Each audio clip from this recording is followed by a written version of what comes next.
SK하이닉스 주주 여러분 반갑습니다. 이번 영상에서는 미국 메모리주 조정 신호를 보면서 SK하이닉스를 어떻게 봐야 하는지 이야기해 보려고 합니다. 최근 미국 시장에서 마이크론 같은 메모리 대표주가 크게 흔들렸다는 소식이 나오면 SK하이닉스 주주분들은 당연히 불안해질 수밖에 없습니다. 마이크론이 저렇게 흔들리면 SK하이닉스도 위험한 거 아닌가? 미국 메모리주가 밀리면 한국 반도체도 같이 흔들리는 거 아닌가? AI 메모리 기대가 너무 앞서간 건 아닌가? 이런 생각이 드는 게 너무 자연스럽죠. 특히 SK하이닉스는 올해 시장에서 가장 뜨거웠던 종목 중 하나였고 HBM, 엔비디아, AI 데이터 센터, 목표가 400만 원 같은 단어가 계속 따라붙었습니다. 많이 오른 종목은 좋은 뉴스에도 민감하지만 나쁜 뉴스에는 더 예민하게 흔들립니다. 그래서 미국에서 마이크론이 크게 밀렸다는 이야기가 나오면 SK하이닉스 보유자 입장에서는 마음이 편할 수가 없어요. 그런데 여기서 바로 겁을 먹기 전에 딱 하나를 먼저 구분해야 합니다. 주가가 쉬어가는 건지 산업의 큰 구조가 꺾인 건지 이 둘은 완전히 다릅니다.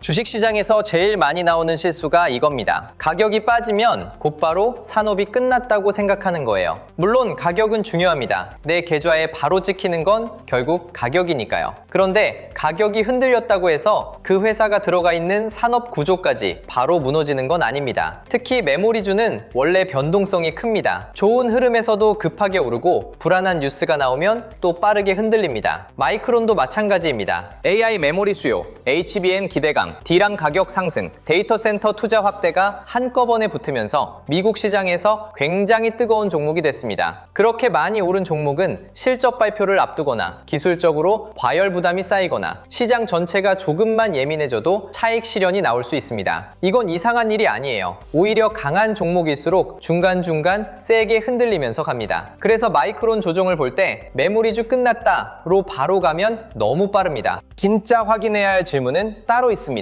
마이크론이 흔들린 이유가 AI 메모리 수요가 무너져서였느냐, HBM 시장이 갑자기 꺾였느냐, D램 공급 부족 이야기가 사라졌느냐, 빅테크, 데이터 센터 투자가 멈췄느냐, 이 질문에 대한 답이 중요합니다. 만약 수요 자체가 무너지고 있다면 그건 SK하이닉스에도 큰 부담입니다. 그런데 단순히 주가가 너무 빨리 올라서 쉬어가는 거라면 이건 다르게 봐야 합니다. 가격은 조정받을 수 있지만 AI 메모리 부족이라는 구조가 살아있다면 SK하이닉스의 큰 그림은 아직 끝난 게 아닙니다. 여기서 보유자분들이 흔들릴 때마다 꼭 생각하셔야 합니다. 내가 무서워하는 게 가격인가? 아니면 산업 구조가 진짜 바뀐 건가? 가격 때문에 무서운 것과 구조가 꺾여서 위험한 건 완전히 다르거든요. 미국 메모리주 조정이 SK하이닉스에 부담을 줄 수 있다는 건 인정해야 합니다. 이건 피해갈 수 없습니다. 글로벌 반도체는 연결돼 있습니다. 엔비디아가 흔들리면 한국 AI 반도체주도 예민해지고 마이크론이 흔들리면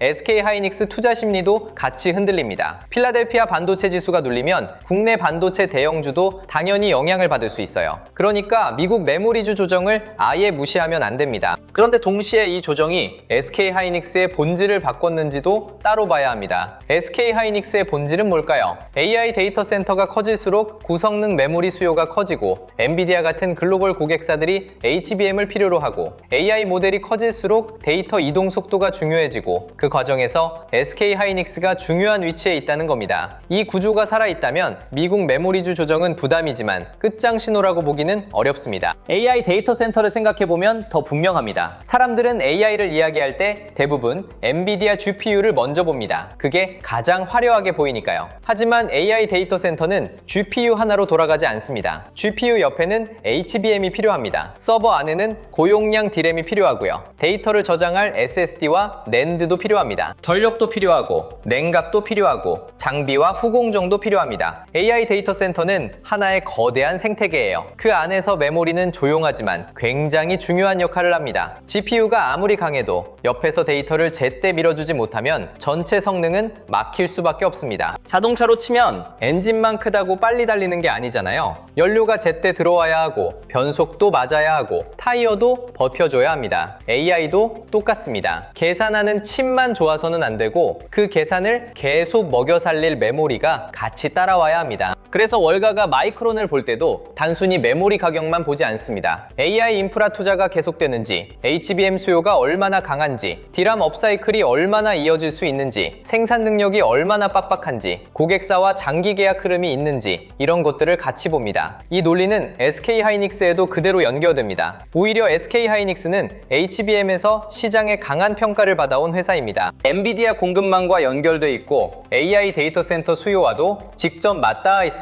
그러니까 마이크론이 흔들렸다고 해서 SK하이닉스를 무조건 버려야 한다는 결론으로 가면 안 됩니다. 오히려 이렇게 봐야 합니다. 마이크론을 좋게 보던 논리가 무엇이었나? 그 논리가 아직 살아있나? 그리고 그 논리가 SK하이닉스에는 더 강하게 붙을 수 있나? 이 질문을 해야 합니다. SK하이닉스 주주분들이 특히 봐야 할 건 조정이 나왔을 때의 반응입니다. 강한 종목은 쉬어갈 때도 티가 납니다. 무너지는 종목은 반등할 때 힘이 약하고 빠질 때 거래가 크게 터지면서 이탈하고 관련 섹터까지 같이 식어버립니다. 반대로 살아있는 주도주는 눌릴 때도 핵심 가격대를 지키려는 힘이 보이고 기관과 외국인 자금이 완전히 빠져나가지 않고 장비주나 후공정주 같은 주변 섹터가 순환하면서 버팁니다. SK하이닉스도 마찬가지입니다. 미국 메모리주 조정 때문에 흔들릴 수는 있습니다. 그건 자연스러운 반응입니다. 하지만 흔들린 뒤에도 외국인과 기관이 받아주는지, 삼성전자와 함께 반도체 대형주 흐름이 살아있는지, 한미 반도체 같은 HBM 장비주가 같이 버티는지, 후공정과 패키징, 전력 인프라까지 돈이 남아있는지 이걸 봐야 합니다. 조정 자체보다 조정 이후에 돈이 어디에 남아있느냐가 더 중요합니다. 여기서 400만 원 목표가 이야기도 연결됩니다. SK하이닉스가 400만 원까지 갈 수 있느냐는 단순히 좋은 뉴스 하나로 결정되지 않습니다. 중간중간 이런 시험대를 통과해야 합니다. 마이크론이 흔들릴 때도 SK하이닉스의 HBM 논리가 살아있는지, 미국 반도체가 조정받을 때도 외국인 자금이 완전히 빠져나가지 않는지, AI 데이터 센터 투자 이야기가 계속 이어지는지, HBM 수요가 실제 매출과 이익으로 내려오는지, 차세대 HBM에서도 SK하이닉스가 고객사 신뢰를 이어가는지 이런 것들이 하나씩 확인돼야 합니다. 400만 원은 그냥 숫자가 아닙니다. 시장이 여러 번 의심하고 그 의심을 실적으로 이기고 다시 조정이 와도 구조가 살아있다는 걸 보여줄 때 조금씩 설득력을 얻는 숫자예요. 그래서 미국 메모리주 조정은 SK하이닉스 주주들에게 부담이지만 동시에 중요한 확인 구간이기도 합니다. 투자자 입장에서 가장 경계해야 할 태도는 두 가지입니다. 하나는 공포에 너무 빨리 반응하는 겁니다. 미국에서 마이크론이 빠졌다는 이유만으로 SK하이닉스까지 전부 끝났다고 생각하는 거죠. 이러면 좋은 산업의 중심 종목을 가장 흔들리는 순간에 놓칠 수 있습니다. 다른 하나는 반대로 위험 신호를 아예 무시하는 겁니다. SK하이닉스는 무조건 다르다. HBM이 좋으니까 아무 걱정 없다. 이렇게 보는 것도 위험합니다. 좋은 종목도 조정받고 강한 산업도 흔들립니다. 특히 많이 오른 종목은 조금만 실망스러운 신호가 나와도 단기적으로 크게 흔들릴 수 있어요. 그러니까 정답은 공포도 아니고 무조건 낙관도 아닙니다. 확인입니다. 왜 흔들리는지 확인하고 누가 팔고 누가 사는지 확인하고 섹터 전체가 무너지는지 아니면 순환하는지 확인해야 합니다. 미국 메모리주 조정이 나왔을 때 SK하이닉스에서 봐야 할 포인트는 분명합니다. 먼저 수급입니다. 외국인과 기관이 계속 받아주는지 봐야 합니다. 개인만 기대감으로 사는 장과 큰 돈이 같이 들어오는 장은 완전히 다릅니다. 둘째는 거래대금입니다. 빠질 때 거래대금이 과하게 터지면서 이탈하는지 아니면 거래가 줄면서 쉬어가는지 봐야 합니다. 셋째는 반도체 대형주 동행입니다. SK하이닉스만 혼자 흔들리는지, 삼성전자와 같이 움직이는지, 반도체 대형주 전체 분위기가 어떤지 봐야 합니다. 넷째는 밸류체인입니다. 한미 반도체 같은 HBM 장비주, 후공정, 패키징, 전력 인프라까지 돈이 남아있는지 확인해야 합니다. 진짜 큰 흐름이 살아있으면 돈은 한 종목에서만 끝나지 않습니다. 중심 종목이 흔들려도 관련 섹터 안에서 돈의 흔적이 남습니다. 금리와 환율도 같이 봐야 합니다. SK하이닉스가 아무리 좋아도 글로벌 자금 환경이 흔들리면 주가는 단기적으로 부담을 받을 수 있습니다. 미국 금리가 다시 올라가면 성장주에 붙어있던 기대가 눌릴 수 있고요. 달러가 강해지고 환율이 급하게 움직이면 외국인 수급이 예민해질 수 있습니다. 특히 SK하이닉스처럼 외국인 비중과 글로벌 반도체 흐름의 영향을 많이 받는 종목은 금리와 환율을 빼고 보면 안 됩니다. 하지만 반대로 금리 부담이 줄고 달러가 안정되고 글로벌 위험자산 선호가 살아나는 구간에서는 돈이 다시 AI 인프라와 반도체 대형주로 들어옵니다. 들어올 수 있습니다. 그때 SK하이닉스가 가장 먼저 다시 이름이 나오는지 이걸 봐야 합니다. 결국 주가는 회사 혼자 만드는 게 아닙니다. 회사 경쟁력, AI 메모리 수요, 글로벌 자금, 금리와 환율, 외국인 수급이 같이 맞물려야 합니다. 마이크론 조정은 SK하이닉스에게 질문을 던집니다. 너도 그냥 많이 오른 메모리주였느냐? 아니면 AI 메모리 부족이라는 구조 안에서 계속 평가받을 회사냐? 이 질문입니다. 여기서 SK하이닉스가 계속 증명해야 할 건 HBM 경쟁력입니다. 엔비디아와의 관계입니다. 고객사 수요입니다. 다음 세대 HBM 준비입니다. 생산 능력과 수율입니다. 그리고 실제 실적입니다. 좋은 스토리는 이미 시장에 많이 알려졌습니다. 이제는 그 스토리가 숫자로 내려와야 합니다. 그래야 시장이 더 높은 가격을 인정해줍니다. 400만원 이야기도 마찬가지입니다. 400만원은 기대만으로 가는 숫자가 아닙니다. AI 메모리가 계속 부족하다. SK하이닉스가 그 부족한 시장에서 앞선 위치를 유지한다. 글로벌 고객사가 계속 찾는다. 실적이 따라온다. 외국인 자금이 남아있다. 이 조건들이 맞아야 시장이 받아들일 수 있는 숫자입니다. 그럼 보유자는 어떻게 해야 할까요? 첫째, 미국 메모리주 조정을 무조건 나쁘게만 보지 말아야 합니다. 조정은 불편하지만 강한 산업에서는 오히려 진짜 종목을 가려내는 과정이 되기도 합니다. 둘째, SK하이닉스가 눌릴 때 기준 없이 흔들리면 안 됩니다. 본인이 보는 가격대, 비중, 투자 기간, 손절 기준, 추가 매수 기준이 있어야 합니다. 셋째, 반도체 밸류체인을 같이 봐야 합니다. SK하이닉스만 보고 있으면 돈이 어디로 움직이는지 놓칠 수 있습니다. 삼성전자, 한미반도체, 장비주, 후공정, 전력 인프라까지 같이 봐야 시장의 온도를 알 수 있습니다. 넷째, 실적 발표와 가이던스를 봐야 합니다. 마이크론이든 SK하이닉스든 결국 시장이 확인하고 싶은 건 AI 메모리 수요가 실제 숫자로 내려오고 있느냐입니다. 말은 좋았는데 숫자가 안 따라오면 시장은 다시 의심합니다. 반대로 숫자가 따라오면 조정은 오히려 기회로 다시 해석될 수 있습니다. 이번 주제를 한 줄로 정리하면 이렇습니다. 마이크론 급락에 속지 말자는 게 아닙니다. 마이크론 급락 하나만 보고 AI 메모리 구조까지 끝났다고 판단하지 말자는 겁니다. 미국 메모리주 조정은 SK하이닉스의 분명 부담입니다. 하지만 월가가 여전히 메모리주를 보는 이유가 HBM 수요, D램 공급 부족, AI 인프라 투자, 장기 계약 흐름이라면 그 논리는 SK하이닉스에도 그대로 이어집니다. 결국 봐야 할 건 가격 하나가 아닙니다. 그 가격 뒤에 있는 구조입니다. AI 데이터 센터 투자가 계속되는지, HBM 수요가 살아있는지, 메모리 공급이 여전히 빡빡한지, SK하이닉스가 고객사 신뢰를 이어가는지, 이게 살아있다면 SK하이닉스의 이야기는 쉽게 끝나지 않습니다. 그리고 이런 장면에서는 돈의 길목을 더 넓게 봐야 합니다. 미국 메모리주가 흔들렸을 때 겁만 먹고 끝내면 다음 기회를 놓칠 수 있습니다. 반대로 무작정 낙관만 하면 위험한 자리에서 물릴 수 있습니다. 그래서 필요한 건 지금 돈이 완전히 빠지는 건지 아니면 잠깐 흔든 뒤 다시 어디로 모이는지를 보는 겁니다. SK하이닉스로 다시 돌아오는지, 삼성전자 같은 반도체 대형주로 번지는지, 한미반도체 같은 HBM 장비주가 살아나는지, 후공정과 패키징 쪽에 돈이 남아있는지, AI 데이터 센터와 연결된 전력 인프라까지 같이 움직이는지 이걸 봐야 합니다. 메모리주 조정이 나오면 오히려 시장의 진짜 관심이 어디에 남아있는지 확인할 수 있습니다. 그래서 오늘 연결되는 자료도 단순히 종목 하나를 찍는 자료가 아니라 조정 이후 돈이 어디로 다시 모일지 보는 자료라고 생각하시면 됩니다. 자료 이름은 코스피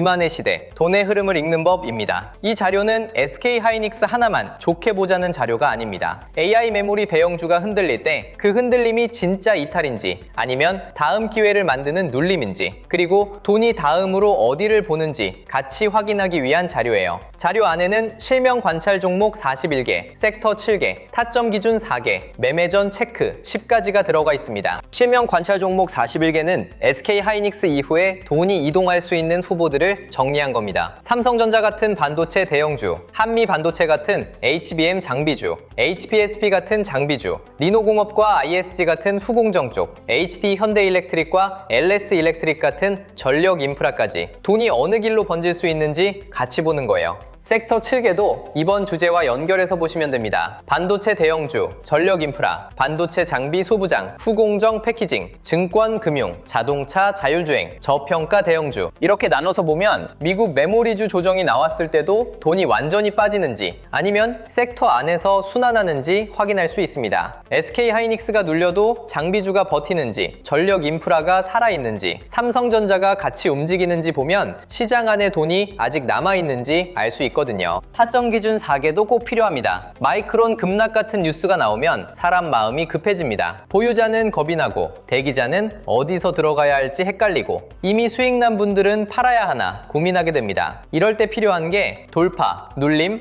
회복, 과열 회피 기준입니다. 강하게 올라갈 때는 거래 대금이 붙은 돌파인지 봐야 하고요. 눌릴 때는 기준 가격을 지키는 눌림인지 봐야 합니다. 흔들림 뒤 다시 올라올 때는 회복의 힘이 살아있는지 봐야 하고요. 이미 너무 많은 사람이 몰린 자리는 과열인지도 체크해야 합니다. 좋은 회사라도 좋지 않은 자리에서 들어가면 버티기 어렵습니다. 그래서 좋은 종목보다 먼저 좋은 기준이 필요합니다. 신규로 보는 분들도 기준을 잡으셔야 해요. 삼성전자 자체 칩 제국이라는 말이 멋있게 들린다고 달려들 필요는 없습니다. 좋은 회사와 좋은 자리는 다릅니다. 특히 삼성전자 큰 종목은 뉴스 하나로 끝까지 가는 게 아니라 여러 조건이 흐름이 이어져 신규로 보신다면 가격보다 먼저 흐름을 보셔야 합니다. 먼저 흐름을 보셔야 완전히 다릅니다. 먼저 흐름을 보자. 먼저 거래금이 과하게 먼저 거르면서 이탈하는지 거래대금이면 셋째는 반도체 셋째는 SK하이닉스만 전자와 같이 움직이는지 SK하이닉스만 반도체 대형체 분위기가 대형주 전체 분위기 넷째는 벨리 반도체 같은 HBM 장비. 그리고 하나 더 말씀드릴게요. 댓글 중에 이런 말씀을 주신 분들이 있었어요. 내용 좋은 건 알겠는데 직장 생활하면서 이걸 매일 다 확인하기는 어렵다. 맞습니다. SK하이닉스 하나만 봐도 미국 마이크론 흐름, 엔비디아, AI 인프라, 환율, 금리, 코스피, 삼성전자와 한미 반도체 흐름, 장비주와 후공정, 전력 인프라까지 같이 봐야 하잖아요. 이걸 매일 전부 챙기는 건 솔직히 쉽지 않습니다. 그래서 신청해주신 분들에 한해서 자료와 함께 소통방 링크도 순차적으로 안내드리려고 준비하고 있습니다. 매수 매도 찍어주는 리딩방은 아니고요. 수익 보장하는 방도 아닙니다. 영상에서 말씀드린 자료, SK하이닉스 대응 기준, 반도체 섹터 흐름, 장중 체크 포인트를 조금 더 편하게 모아보는 자료방에 가깝다고 생각하시면 됩니다. 필요하신 분들은 구독과 좋아요 눌러주시고 댓글에 구독 완료 남겨주신 다음 설명란이나 고정 댓글에 있는 파란색 링크로 신청해주시면 됩니다. 오늘 영상은 여기서 마치겠습니다. 미국 메모리주 조정은 SK하이닉스 주주들이 반드시 확인해야 할 신호입니다. 무시하면 안 됩니다. 하지만 그 신호 하나만 보고 AI 메모리 시장이 끝났다고 보는 것도 너무 빠릅니다. 마이크론이 밀린 이유가 단기 과열 부담인지 아니면 진짜 수요 둔화의 시작인지 구분해야 합니다. 그리고 월가가 여전히 메모리주를 좋게 보는 이유가 HBM 수요와 D램 공급 부족이라면 SK하이닉스도 같은 질문 위에 올라가 있습니다. 겉보다 확인이 먼저입니다. 외국인 수급, 반도체 대형주 흐름, 장비주 반응, 환율과 금리까지 같이 보면서 이번 조정이 단기 흔들림인지 구조 변화인지 차분하게 보시면 좋겠습니다. 가격은 쉬어갈 수 있습니다. 하지만 AI 메모리 부족이라는 큰 줄기가 살아있다면 SK하이닉스의 이야기는 아직 끝난 게 아닙니다. 끝까지 시청해주셔서 감사합니다.